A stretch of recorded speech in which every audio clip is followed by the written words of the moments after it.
Good afternoon. Welcome back to another rendition of the B&H Virtual Event Space. You are tuned into X-Ray Photography, the wonderful Andrei Duman back joining us again. Always a pleasure to have him on. And of course, a huge thank you to our host for today's event, SanDisk Professional. And for that, the wonderful Pete Isgrig. Gentlemen, what's going on? Hello, hello. Thanks for having us. Absolutely. Thank you again. Appreciate it. Always good to have you guys. Well, look, this is the time whenever we have Pete on, he actually does my job better than me. So I'm going to turn it over to do Pete. it better than you. You could fill in any day, and I'll send you my schedule for the week. Will you send me your paycheck for the week too? There we go. All right. See, there's a trade-off. There's a trade-off. Well, look, I will get out of the way. I'm super excited. I get to be a viewer for this. As Andrei always knows, I love watching his stuff and hearing him talk about it. So, Pete, I will turn it over to you. I know you will go over the rundown, and I'll see you guys back here in a bit. Yep. Perfect. All right. Thanks, Derek. Hey, everyone. My name is Pete Isgrig. I'm with Western Digital, SanDisk Professional. It's all one company.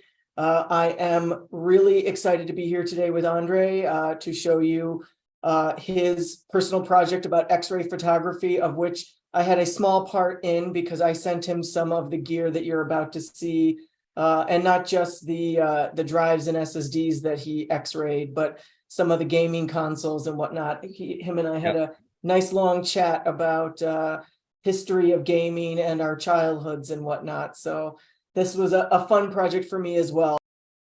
So with that said, Andrei, welcome. Please take it away. There's nothing to take away. Thank you.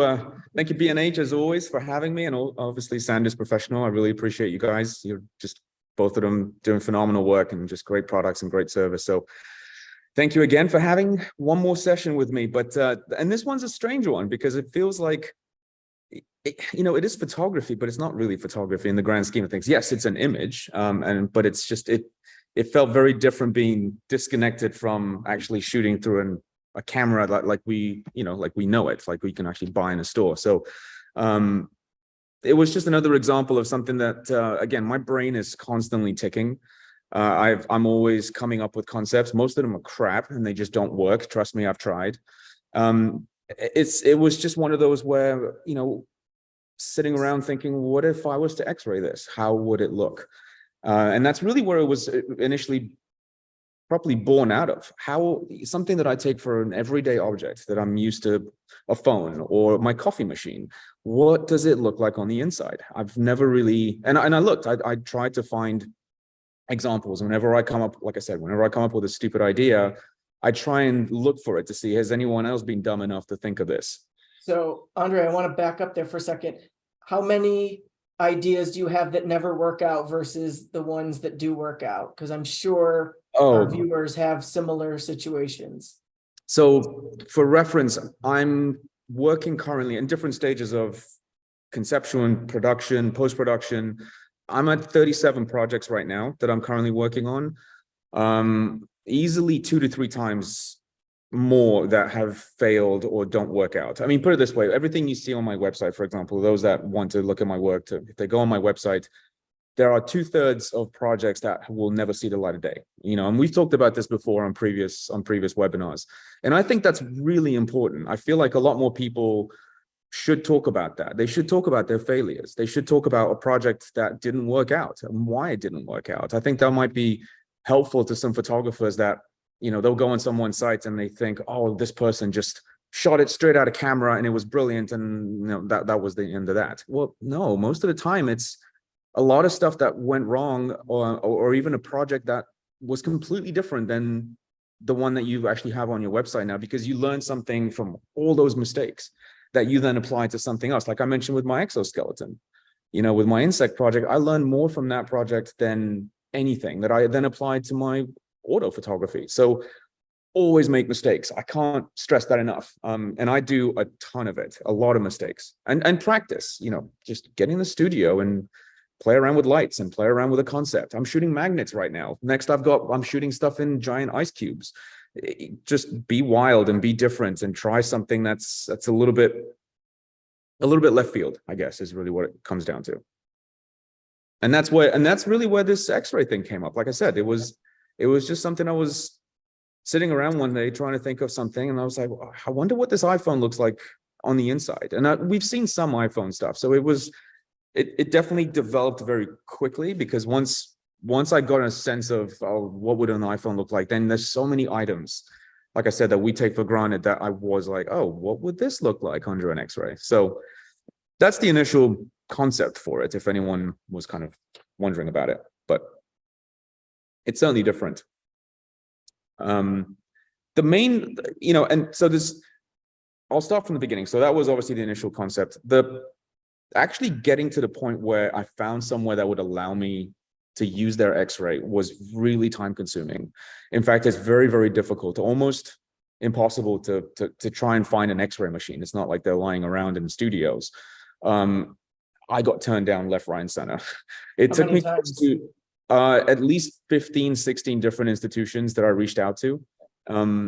They, in the medical field, obviously this is seen as something artistic. It's not going to save someone's life or make their lives better. So, and when you reached out to these places, how did you find contact information? Were you just Googling for medical facilities in the area and emailing?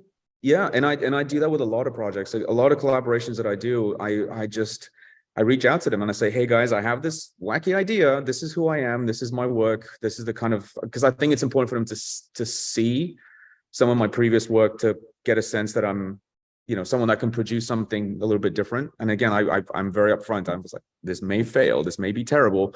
However, would you be interested in partnering up? And a lot of times, again, hospitals are a no-go. Obviously, they're busy. They're super,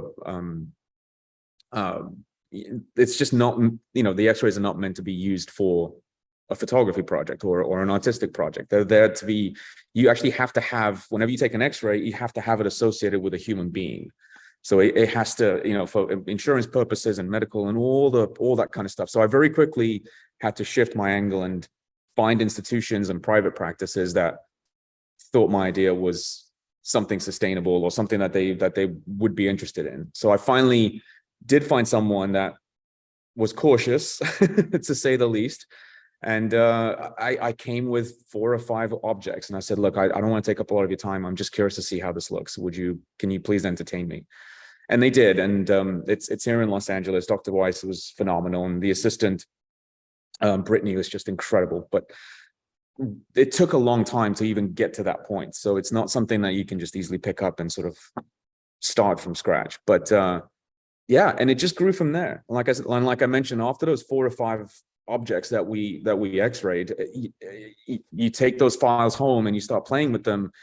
My brain just went in absolute overdrive, because there was just, oh my God, what else would be really cool that I've not seen under an X-ray? What would it look like? To see the sort of inner workings of these devices, and just seeing the unexpected results. I think, for example, and I'll show some of my work, but looking at a Roomba, for example, I've never in my entire life thought of what the hell does a innards of a Roomba look like. And it's just incredible to be able to see the electronics, the metal, how the plastic reacts to it. It was one of those things where I spiraled very quickly into a gigantic list of items that I had to either had at home myself or I had to find. And that's, we'll talk about the game consoles in a second, but that's how it came about. It's like, oh my God, I don't have this. I think this would be awesome to photograph or X-ray. Can I call it photograph? I don't even know. How does that, what do you think, Pete? Is that it's a camera that's taking an image. It's not a DSLR camera, but it's a camera. It is. And I even thought, and again, this is how my brain works, because I even thought about, can I focus stack with an X-ray machine? Is there even any point of focus stacking an object? I mean, because I didn't know. So to give it a little bit of a background, the X-rays get shot on a plate. It's a very thin plate. And I'll you know what? I could probably start sharing some images right now. So before we do the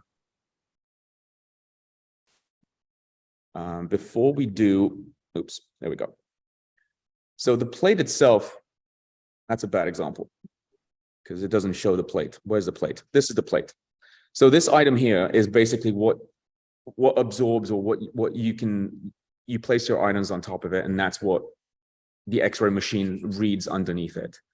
So anything, we're talking to the concept of something that's a lot larger and how we have to actually do it in stages. But small items work really well that can fit that particular plate size itself. But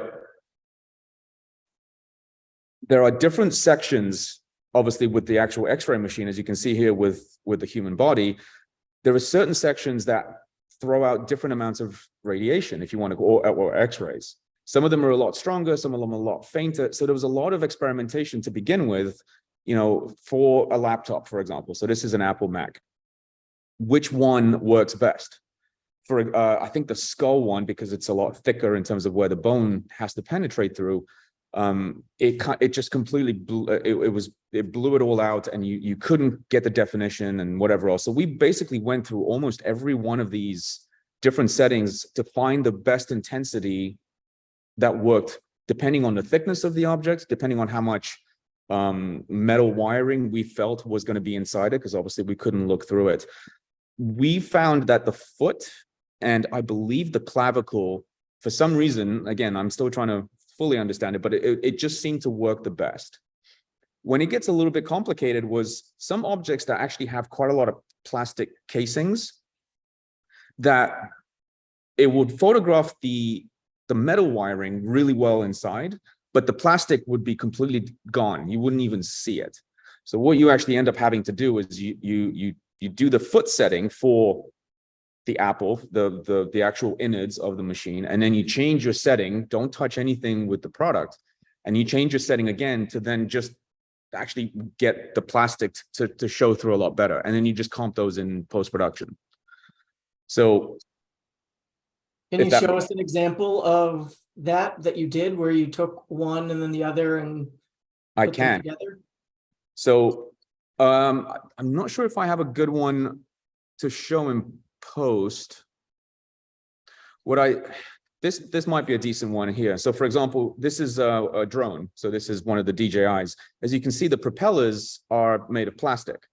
They didn't show up quite as strongly as the inner workings of the drone itself. So we actually ended up shooting the drone. We shot this as one image, and then we changed the setting. This got completely blown out, so you couldn't see anything. It was just white. And then the actual plastic itself came through a lot better. And you just you superimpose it in post-production, and you just basically make it into one image. So in a sense, it's focused. It's almost like HDR, playing with HDR in with X-rays, if that even makes sense. Okay.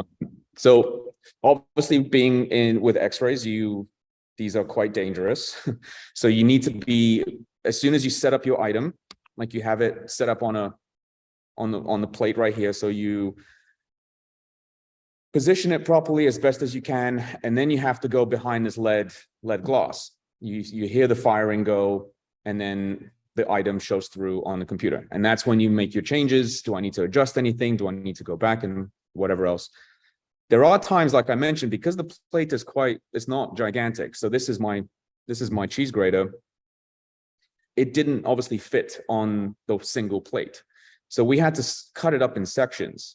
So we only shot this one quadrant, and that's why the plastic was there to sort of give us a reference point. And we shot the other quadrant, and we combined it all basically in post-production. So it can be a little bit time consuming, because you have to make sure that you're lining everything up perfectly and your angles do not change. So yes, the table does move, but it can very easily move a little bit and change the angle. And then it just creates a lot more work in post-production, if that makes sense. So in terms of some of the items, I had some childhood toys that I was playing around with. These are my little toy cars from when I was a kid. And this is an example of an image that didn't make my website. I didn't feel like it really came through as well as I would have particularly liked. I don't know, maybe I'll go back to it. The one that you were mentioning about game consoles, I just found it fascinating, the concept of what do some of these game consoles look like from back in the day? Is it any different when you're some of the older consoles, for example, compared to some of the newer ones? And I wanted to see how an Atari 2600, for example, would look like compared to a PlayStation 5. So I really tried to get my hands on as many items as I could. And I also did them in chronological order. So when I actually did the stacking, so for example, this is an Atari 2600. And again, if you look at the plastic, we had to double these up as well. So we shot the innards of the machine first, and then the plastic, this wouldn't even be showing up. And then we shot another image at a different intensity to then show through the plastic, and then we comped it in post-production. So trying to source these was incredibly difficult. Some of them I've never even heard of myself. Video Super Arcade from '81, and these are the release dates, like I mentioned. I wouldn't be able to do this without, first of all, Pete's help, who was a legend. Pete, I believe your one was, where was your one? You had the original Super Nintendo, if I'm not mistaken. Is that right? The original Nintendo, and I think I sent you my Wii U as well. That's So the it looks Super. like the bottom. Oh, I think you scrolled past it a little bit. Oh, yeah, there it is at the top. Oh, I need to move my thing. Oh, this one. Oh. Yeah, I think it was the top middle there. That one. That's right. Yeah. So Pete had these incredible ones from his childhood. And again, it was just incredible to pull something out that when was the last time you looked at this? Probably years and years, unless you tell me you play it every day, but I would think years and years ago. But oh, it sits in a I don't know what to call it. It's a centerpiece now for just something that I look at. It's in my it's so it's retro. in a cabinet. It's in a glass cabinet. Yeah, it was phenomenal. I remember it back in the day when I was playing with it, and then the Super Nintendo. But just again, seeing, I don't know if what you would have even thought the controller would look like. Right. And I mean, it's so interesting to see that one, because that's a console that's almost 40 years old at this point. And compared to, you know, what circuitry is inside much smaller things now, it's interesting to see, you know, what that one entailed. And just the wiring and the way, and I love the wiring, even within the wire itself and the way that it coils around. And that's why I did a separate one. So in addition to the consoles themselves, I felt like even the controllers themselves were sort of legendary in their own right. That they were so iconic in terms of the shapes, and you know, you can easily tell that that's I think that's the Sega Genesis one. Do we have? Yeah, I did GameCube, and you know, I forgot Dreamcast. There you go, and that was a Dreamcast one. But I did decide, you know, like I showed, and I'll show the image really quickly again. But I thought these are actually my hands. I did actually X-ray myself holding them, and it was kind of it's sort of trippy to sort of see the bone structure, holding. You can't tell which finger is forward or back, obviously, because of the X-ray and the way that it shoots it. But I thought this was really kind of interesting to see that you can still get the skin, you can still get my fingernails, you can still get the actual bones themselves, and holding this sort of mechanical piece of wiring. I did 3 of them in total. So I did that. I did the Xbox. So this is an Xbox One. Again, much more complicated in terms of the complexity of the wiring and everything else. And I think I did, yeah. So this was the Sony PlayStation one with the gyros, which the gyros are kind of an interesting one. But going back to the game consoles, I felt, you know, I tried to do, it's really just the variety of it. So trying to get as many as I could in chronological order was really complicated to do. There were some that I'm still missing. So if anyone can go on this website and sort of check to see which ones I can't on top of my head think of it right now, but if anyone would like to donate some of the pieces to me so I can actually continue the project, because this is an ongoing thing. I'm not, you know, there are thousands of game consoles ultimately done, but I'd love to finish some of, especially the game console aspect of it. But yeah, and look at the complexity. I mean, if you look at a PlayStation 5, and the size of the fan and the cooling and all the different circuitry that goes in and out of there. This one was particularly difficult because this side, the upper right-hand side of the PlayStation 5, as you know, had the plastic that's really, really incredibly thin. It's sort of like, it gets thick and sort of thins out towards the end. So during the X-ray, that gets completely lost. We had to do, I think I had to shoot this one 2 or 3 times because I was trying to show that plastic come through. So. But I encourage you to spend a little bit of time on it, because you can really sort of get lost on seeing something that, again, you probably take for granted or use on a daily basis, and you don't never think twice of what it looks like. I did have a few questions about this one. This was shot on a skeleton. This is not a real human, but we did play with the different positions, whether it was a frontal or a profile one. The frontal one, you really lost the sense of especially the back, and the controls that are in the back. So profile worked the best. And I do actually have, I can show you what that looked like, I believe. I think it was, yeah, there we go. So this was us setting it up. So you can shoot it straight down like we did. Most of them were done on the table, but it can be flipped the other side. So for example, if someone needs to get their shoulder done and they want to be standing up, the plate goes here on the left-hand side, and it slides all the way through. And you can then adjust the height of the actual X-ray with all the different hands. And again, Brittany was incredible. I didn't touch any of this. I was just sort of helping her on a compositional basis, I guess, or at least the direction of how I wanted to look and what I felt looked good and didn't look good. So this was us trying to play around with a skeleton. Andrei, we got a question along that line.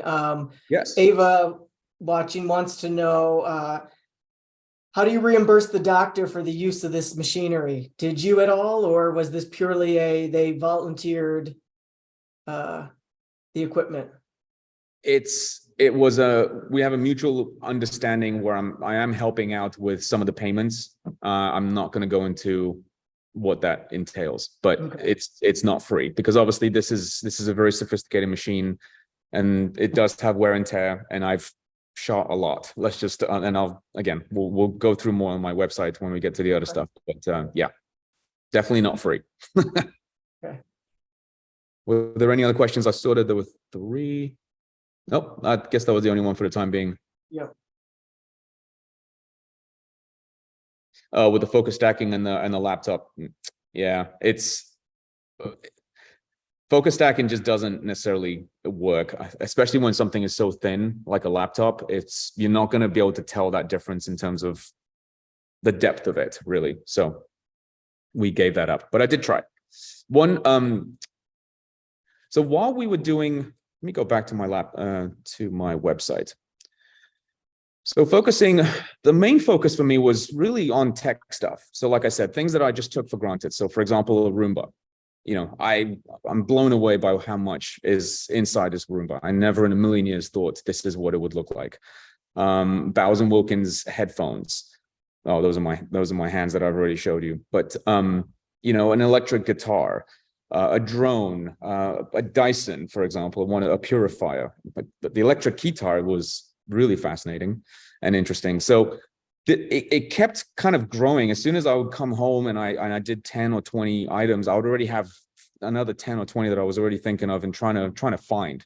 Remote controls, a light bulb. This was my old radio that I grew up in communist Romania back in the day. You know, what does it look like with all the huge batteries from the 70s? So it's one of those projects that would just constantly be evolving, always trying to come up with new things to photograph, and how would it look? What position do we want to place it down? Do we want to do top down like we did with this Dyson, for example, which was this. So this one is a good example of it being done. I think this was a 5-shot stack just because of the length of it. So we only photographed this section to begin with, and then kept moving it along, and everything was put together in post-production. And that can be quite time consuming in terms of trying to line everything up. So technology was my main initial focus. In fact, we even did some SanDisk. So to see what the SanDisk professional hard drives look like, where you can see all the chips and boards and whatever else.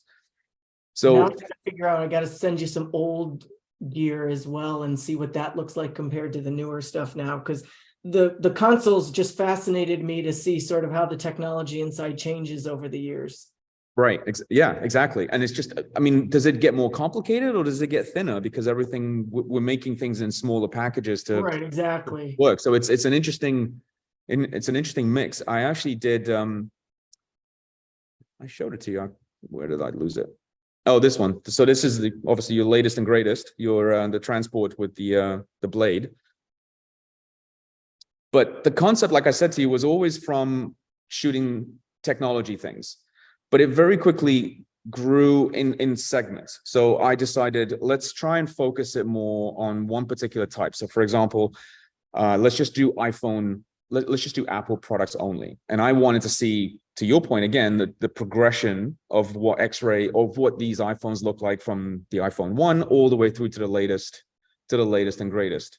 And seeing the sizing of the battery, the quality, and the sizing of the cameras, I was just really kind of fascinated from that perspective.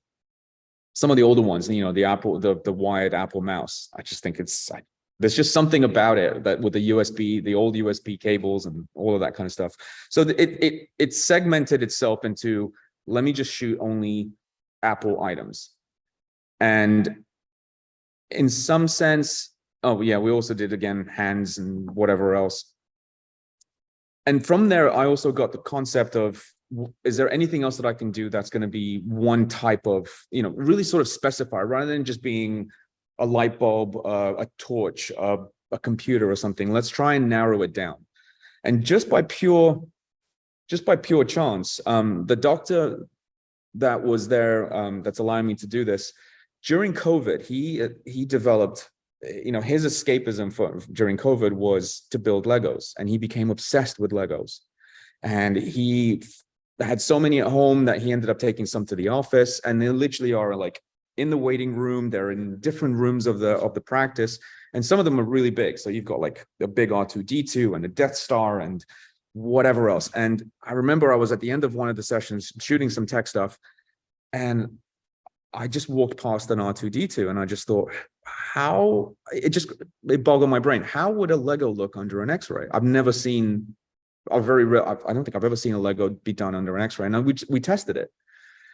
And I think this is really fascinating because the layers that you get as a result of the bricks and the way that they're positioned and the intensity of the X-rays themselves showcase this image. For example, if we look at the London bus, it almost looks like it has motion to it because of, again, the angle that you're shooting it, the thickness of how the bricks are layered on top of each other. It has this concept that it's just kind of coming at you. It's in motion. I was blown away with this. So again, it was at the end of that session, we only did R2-D2. So where's R2-D2? Are these stacked at all, or is this like you just adjust the settings and you got the whole image and it looks like that? Depends on the size. This one wasn't a huge one. It actually was able to fit on that plate, so we didn't have to do any sort of stacking. But this was the first one that I did. And again, my brain went into overdrive. It was at the end of the session, so I couldn't do any more. But the following week, I was like, I need to come back and just shoot X-rays. I have a Formula One McLaren car, and I wanted to shoot it, which again is really interesting to see. All the bricks, so whenever it's really white, where it's very, very bright white, means that the bricks are heavily stacked on top of each other. So for here on the right, on this left-hand side and the right-hand side, there's only one layer. Whereas here in the middle is where it sticks upwards. So they're on, and it shows that way because they're sort of on top of each other. Whereas wherever it's plastic, so the front splitter over here, and also the floor, as well as the wheels, they're plastic. So it has this incredible glow around it, but you can clearly tell that there's nothing thick to it. It's just a thin layer of plastic. So just, you know, you don't know what it looks like until you take that shot and you wait for the computer for it to sort of spit out. And you start just getting all these other ideas of what else could I be shooting? What else can I be doing? And onto that was this particular thing. So if anyone is a huge Lego fan, you should know, or you would know, someone called Nathan Sawaya. He is a legend in the industry. He's an ambassador for Lego.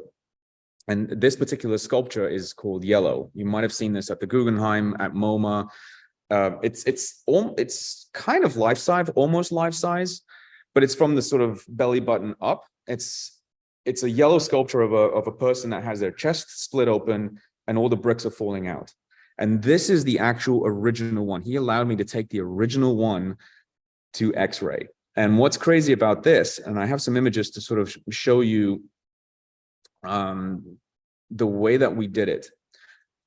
Because of the size, first, actually, this is the actual image itself. So you can tell it's a decent size. It's definitely not small, and it could not fit on one plate. So this had to be stacked, if I'm not mistaken, I think in 9 different sections. And that causes some issues. So this is the image all put together as a stack. However, because of the angle that you're shooting each individual one, you can tell that some of them at the bottom are pointing downwards because the X-ray is shooting straight onto it. So the top is going to be looking like it's going upwards and the bottom is looking like it's going downwards. That's fine if you're taking a single shot of an iPhone or an iPad. You're not really going to be able to see that. When you're doing something with Legos and you're then having to stack, this is where it gets problematic. Wherever they connect, they're not going to connect at the same angle because of the way that, obviously, because it's how it's shot. So this isn't technically perfect in terms of how it was aligned, but this took hours just to get to this point. Then you cut everything off, and then you have to go basically almost pixel by pixel where all these bricks are and paint them out to be black. So ultimately, it looks like that as a final image. But like I said, it's right where it's cutting off in the middle, it's not going to be perfect.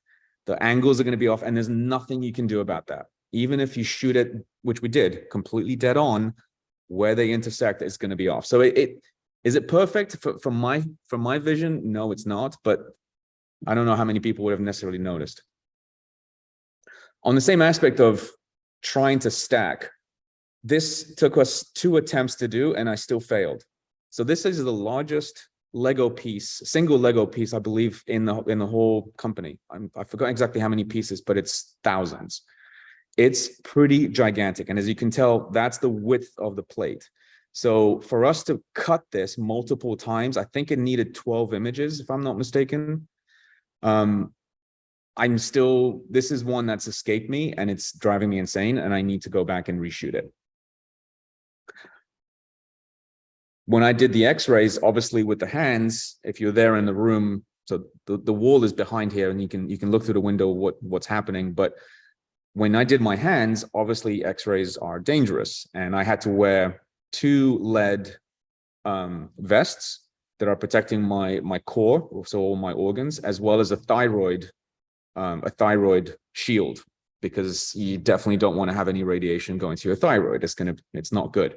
So basically, every time you get shot, that's what you need to be. That's what you need to be wearing. And then a quick video to showcase. So Nathan was kind enough to also give us blue. So blue is in the same series as yellow, but this gives you a really good sense of the whole sort of process of adjusting the table. So as you can see, she's trying to place it. That means that the table is now locked in place. That's the only section, whatever is lit is the only section that's going to actually have an X-ray. So once that's done, we have it set in place. We step behind the wall. It's charging up. Yeah. X-ray has been taken. And that's the only thing that we can then see. So then you take all those images together and you spend quite a lot of time in post to combine them all together. So yeah, it's definitely interesting. It's a slow process. It's not, it can go as many places as you really want within reason. It's just a question of what you think is going to look good and what you think is going to showcase in the best way possible.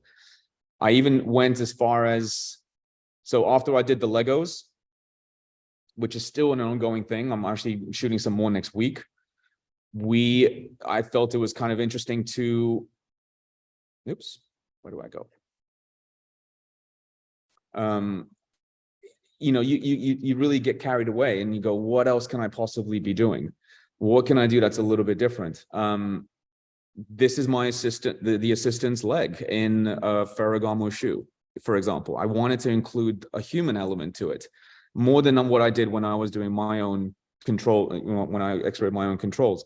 So I think it has some potential to continue with that. So this is a friend of mine lent me their Gucci bag and did an X-ray with the human element sticking into it. That's actually my foot in my Nike shoe. So I want to explore that aspect a little bit more with the human element of it. But like I said, it can be any subject. These are my childhood He-Man toys that I wanted to see what they look like. And They all look the same for the most part. they do, but they don't. If you're a He-Man, don't say that to a He-Man person. They're not gonna be happy. How dare you? I mean, that's clearly He-Man. And Tongue Lasher and where's Two-Face? The Too Bad. Too Bad was quite interesting. Yeah, there you go. So if you're a He-Man person, you know your characters. So you can take it to whatever degree you want it to go to. It's just what else is going to potentially look interesting under an X-ray? But I think the game consoles are really kind of fascinating. I think they're a really interesting look to it because we knew that the electronics were definitely going to be there. Right. And just to see that progression. Andrei, I think you need to find old computers now too and see what kind of progression you can see on the insides of old computers. Well, the next one was that too. I mean, if any of you Those would be a little harder to come by, but I think that would be that'd be a very interesting thing to see how computers have progressed and how the circuitry has gotten smaller and smaller for the same functionality. I mean, it's a little bit of what I was trying to do with the Apple products, because I have an old. This was my old. Oh no, there was one that's really old somewhere, but the iPod. Looking at the iPod versus just your regular phone right now that everyone has, a Mac Mini, for example. But the PowerBook 100, my assistant's just showing me up the PowerBook 100 would be really interesting, because I would think it would just be a small little board, nowhere near as complicated as, for example, this. I mean, There's a lot going on in there. There's your fan, your different circuitry, your CPUs and all that kind of stuff. Back in those days, it wasn't quite to that same degree. So it's one of those projects that I'd like to actually turn into a book. I think it makes sense for it to be a coffee book that someone can open at different sections, and one can be everyday items you find in the kitchen, like a blender or a coffee machine. So was there anything that you were told not to X-ray? Were there things that said the X-ray will damage this, so you can't do it? I was worried about my phase 1. So I did X-ray my phase 1 a while ago. I think it was in the technology aspect of it. So I had my phase 1 with the 40 to 80 mil lens. And I was a little bit worried about that. But I wanted to see all those different blades. I wanted to see the different elements within the lens itself and the circuitry, obviously, within the camera. I called phase 1 and be like, I want to X-ray in a phase 1, like literally put it under an X-ray. So it's not a lot stronger than just putting it through what you do when you get on a plane, for example. But is it okay if I do that? Is it going to do any damage to anything? And they said it's fine. It still works. It's back there. So it's still functional and working. But I think a book would be really cool, where I still have a continuation of doing the game consoles. And thank you, LA Video Games, for allowing me to use a lot of the products, because it's just really strange to say that to someone. In fact, I had to go to the store, walk in person and say, I have this really crazy idea. Can I borrow all these hundreds and hundreds of dollars of old vintage video games, and I'd like to X-ray them? Can I bring them back in 4 hours, please? And I was like, that's a little questionable. But I showed them what I did previously. And this is where having a body of work that can either show what you are intending to do, or at least the quality of the work that you have before, just allows someone to go, okay, it's not some random person off the street that's going to steal my gear. It gives you a little bit of validity. So I think it was very important for me to have some of the old technology that I shot previously to say, this is what I'm trying to achieve. I think it'd be really interesting to see an Atari or a GameCube or whatever else. Can I please borrow it? And we're doing a partnership right now where we're going to do an event, and I'm allowing them to use the images for their own. It's a two-way street. It's a collaboration for them to allow me to borrow it, and I can X-ray it and shoot it for you. So, and that'll make it easier, you know, if I go to Ferragamo or I go to Dyson or I go to any big brands and I say, this is the kind of unique kind of, I think it's unique anyway, aspect of what I can do with your products. Is this something that you're interested in doing something together? Having that body of work to show them is going to hopefully at least allow a little bit of validity to the work, if that makes sense. Yeah. And along the same lines, we've got a couple questions that sort of speak to that, but people want to know how to get access to an X-ray machine. And obviously you've said a little bit about that at the beginning, and you've said, have a body of work so people, when you approach them, they can see what you've done and know that this is a legitimate request. What else would you recommend if somebody wanted to do some X-ray photography? What should they start doing? It's tough because it's not as if it's a 35 mil camera and I'm asking someone to borrow a product to do something that I can do in a studio. Without that, I can't achieve this look. So it's honestly a trial and error. And like I said, it took me close to a year just to find someone that would allow me 10 minutes initially, let me just shoot 3 things. Let me see what they look like and see if you like them and if they sort of make sense. So that was definitely tough. Someone can try it and maybe they get lucky, but for me, it took a really, really long time. Was this person that let you shoot the 3 things the same person that's now let you shot everything? They saw the value in it after doing it once? Okay. Yeah, and in fact, he like I said, he's obsessed with Legos. So he's constantly building stuff and he's constantly like, oh my God, can you come back? And I just built this Hogwarts castle. Can you come back and X-ray it for me? So it's an evolving project. And he's actually even printed some images himself that he put throughout his office. Cause it's, he sees it as a piece of art that's unique to the practice that he has. And, he's got plenty of feet and legs and hands and whatever else, but he may not have a MacBook Mini or a Lego or anything along those lines. But yeah. Do we have is there any other, I think there might be a question that no one has asked, which was in terms of the post-production, that can be, like I said, it can be quite challenging if you have to line things up. That can be very time consuming. If it's a simple one that's on that can fit on the actual plate itself, it's a little bit more straightforward. But it still needs some finagling. You still need to, I chose to put it on a black background. So you need to comp it out. You need to almost go as much as you can, somewhat not pixel by pixel, but very close to that. So you have a nice hard edge to it. Otherwise it's not going to look complete on the edges. So there is some post that's required for it. But yeah. It took a lot of experimentation took figuring out the right strength of the X-ray, depending, like I showed you on that body.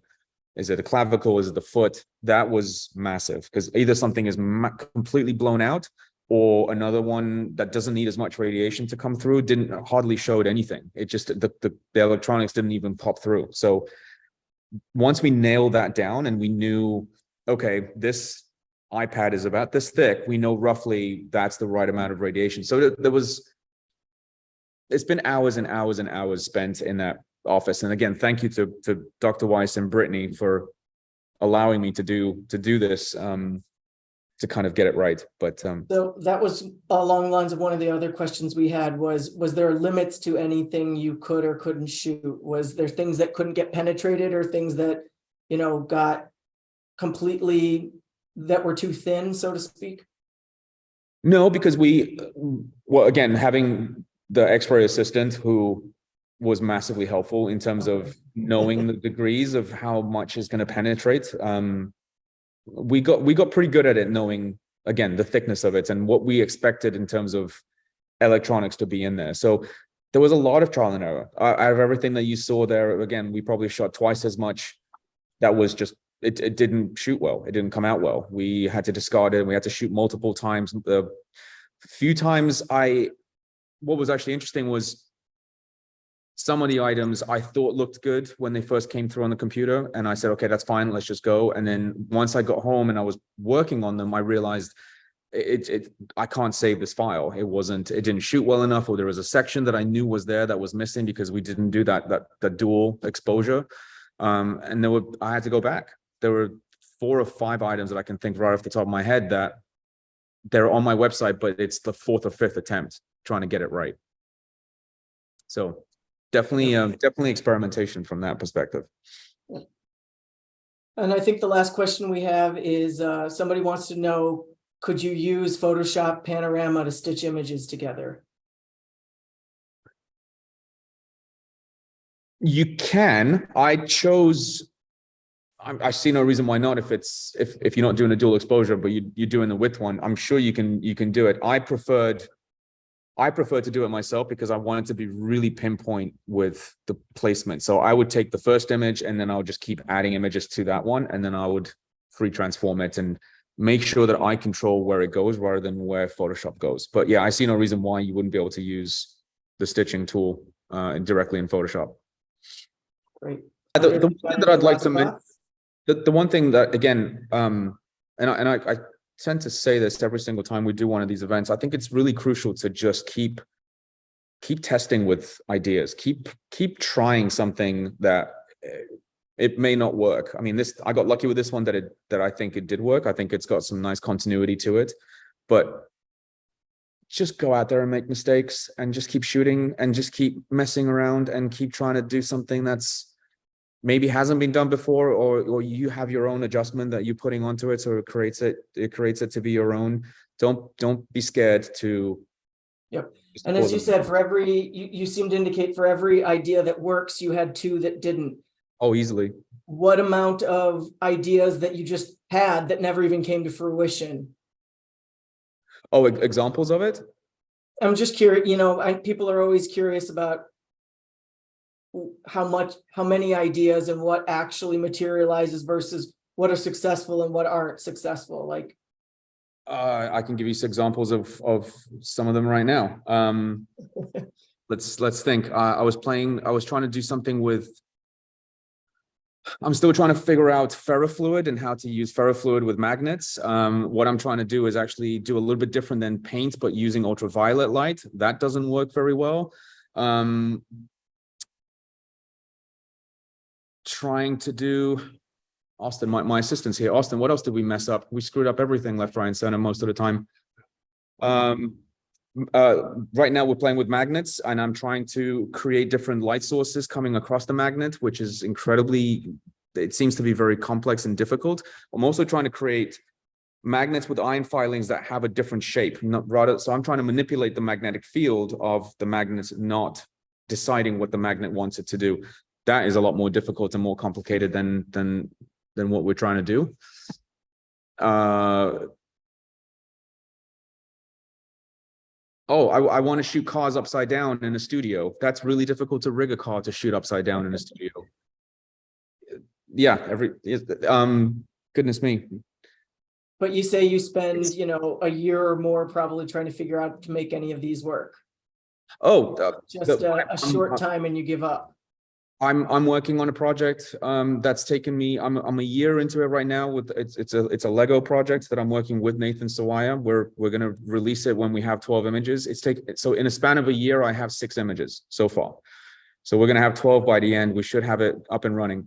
This project I've been working on this for over a year and a half. Like I said, exoskeleton took me a year and 10 months to do. I've got a project starting with the Salk Institute in San Diego, where we're putting a phase 1 on one of the world's most powerful microscopes to see what the scientist I'm working with is trying to cure people of deafness by growing cilia deep inside the inner ear. And we want to photograph that. I've been in communication with him for easily a year and a half because it's so difficult to get approvals and whatever else. So my projects they're long in the planning and establishing and actually shooting. This project that I'm shooting today, it's 6 months into it already, and it's probably going to take 20 minutes with an Olympic fencer. It's going to be we're going to be in the studio for about an hour and a half, I would say, and it's just going to be one image that's going to come out of it that I've been planning on for 6 or 7 months. Yeah, and that one image is going to take, I've been told by retouchers, it's going to take 3.5 to 4.5 days of retouching for just one image. So there's always something that I'm working on, that I'm always trying to do. I'm always, I'm shooting mushrooms, for example, different types of mushrooms species that I just find absolutely interesting. Like I mentioned before, I'm placing items in gigantic ice cubes. They're 2 feet by 3 feet. That I don't know. I've never photographed ice before, and I don't know what it's going to look like. So it's trial and error, and it's experimenting and learning from that and figuring it out. So something good comes out at the end of it. Yep. So All right. that's my goal. That's what I'm doing. Well, thanks for being here, and thanks everyone for attending and giving us your time, and we will see you the next time around. Perfect. And thank you, B&H, again, and thank you, Sandis, for allowing me to Yeah, showcase thank you, this B&H. project.